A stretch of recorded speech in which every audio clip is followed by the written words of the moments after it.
परत 2018ला पुन्हा एकदा इलेक्शनच्या ऐन मोक्याच्या क्षणी निकालाच्या दिवशी तुम्ही विजय झाला असं तुम्हाला जाहीर केलं गेलं आणि दुसऱ्या क्षणी सांगितलं गेलं तुम्ही पराभूत आहात. एवढा मोठा धक्का कसा पचवला? एवढा पण धक्का पचवला म्हणजे मी त्यावेळेस अक्षरशः मी तिथूनच डायरेक्ट मी तिथून देवदर्शनला कार्यकर्ते घेतले, देवदर्शन लिहून गेलो तिथून. आणि त्यानंतर मग आल्यानंतर मग आता घरी कोण कोण लोक आले ते आता मग आमच्या पत्नीलाच तुम्ही कसं या सगळ्या प्रसंगात तुम्ही स्वतःला आणि कुटुंबाला कसं सावरलं?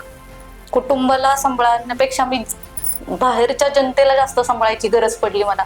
कारण ते खूप लोक एवढी हे झाली होती ना की अण्णा आपले पडलेच कसे वहिनी, अण्णा पडू शकतच नव्हते आणि कसा काय त्यांचा प्रभाव झाला. हा असे म्हटले मला. तर मला त्यावेळेस काय बोलावं काय सुचावं मला पण कळत नव्हतं. आता लोकांच्या काय भावना होत्या किंवा हो कशा कशा अनुभव आले? लोकांचं इतकं म्हणजे अक्षरशः ते रडत होते.